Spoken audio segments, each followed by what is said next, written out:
Hi friends, welcome to Josh kitchen.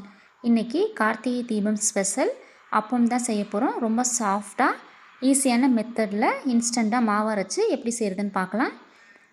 முதல்ல 1 cup அளவு பச்சரிசியை 2-3 time wash பண்ணிவிட்டு 1லேருந்து 2 மணி நேரம் ஊற வச்சு எடுத்துக்கலாம். ஒரு பாத்திரத்தில் 1 கப் அளவு வெல்லம் சேர்த்துடலாம். இது கூடவே வெல்லம் மூழ்கிற அளவுக்கு கொஞ்சமாக தண்ணி சேர்த்துட்டு வெல்லத்தை கரைச்சி எடுத்துக்கலாம். இது அப்படியே நம்ம ஒரு கரண்டி வச்சு மிக்ஸ் பண்ணிகிட்டே இருக்கலாம். அடுப்பை மீடியம் ஃப்ளேம்லேயே வச்சுட்டு வெல்லத்தை கரைச்சிக்கலாம்.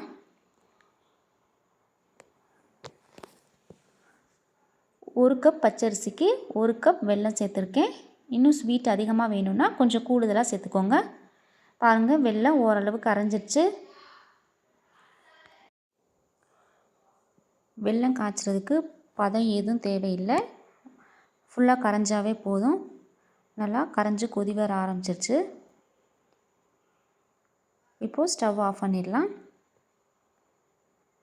கரைச்ச வெல்லத்தை இந்த மாதிரி ஒரு வடிகட்டி வச்சு ஃபில்ட்ரு பண்ணி எடுத்துக்கலாம். ஏன்னா சில வெல்லத்தில் கீழே மண்ணெல்லாம் இருக்கும், அதனால தான் நம்ம வடிகட்டிக்கிறோம். அதை அப்படியே ஆற வச்சிடலாம். அடுத்து ஊற வச்சுருக்க பச்சரிசி இந்த மாதிரி ஒரு ஃபில்ட்ரு வச்சு தண்ணி ஃபுல்லாக வடித்து எடுத்துடலாம். தண்ணி எல்லாம் வடிஞ்சதும் ஒரு மிக்ஸி ஜாரில் இதை சேர்த்துடலாம். இப்போ இதை நம்ம அரைச்சிட்டு எடுத்து வரலாம். பாருங்கள், மாவு பதத்துக்கு நம்ம அரைச்சிட்டு எடுத்து வந்தாச்சு. கரகரப்பாக இருக்கக்கூடாது, நல்லா நைஸாக இருக்கணும். இது கூட நம்ம வடிகட்டி வச்சுருக்க வெல்லத்தை சேர்த்துடலாம். இது கூட 1/4 கப் அளவு தேங்காய் சேர்த்துக்கலாம். இது கூட வாசனைக்காக 2 ஏலக்காய் சேர்த்துக்கலாம். ஒரு பிஞ்சளவு சோடா மாவு சேர்த்துடலாம்.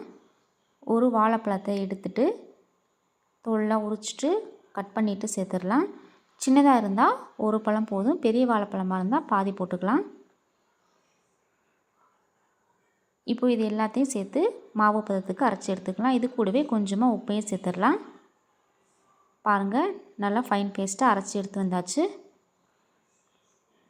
இதோட கன்சிஸ்டன்சி நம்ம இட்லி ஊற்றுற மாதிரி இருக்கணும். பாருங்கள், இந்த அளவுக்கு இருந்தால் போதும். இப்போது கடாயில் எண்ணெய் சேர்த்துட்டு எண்ணெயை காய வச்சிடலாம். எண்ணெய் காஞ்சதும் இந்த மாதிரி ஒரு குழிக்கரண்டி எடுத்து மாவை ஒரு இடத்துல ஊற்றிடலாம்.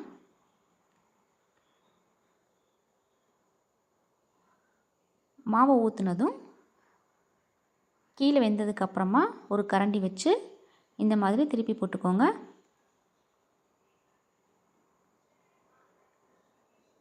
அவ்வளோதான், அப்பம் இப்போது ரெடி ஆயிடுச்சு. டேஸ்டியான கார்த்திகை தீபம் ஸ்பெஷல் அப்பம் ரெடி ஆயிடுச்சு. இது மாதிரியே மீதம் இருக்க மாவு எல்லாத்தையுமே நம்ம போட்டு எடுத்துடலாம்.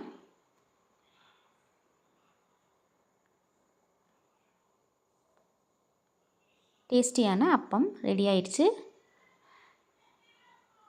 பாருங்கள், எவ்வளோ சாஃப்டாக இருக்கணும். டேஸ்ட்டும் கூட ரொம்ப அருமையாக இருக்கும். இது மாதிரி நீங்களும் வீட்டில் ட்ரை பண்ணி பாருங்கள் ஃப்ரெண்ட்ஸ். தேங்க்யூ.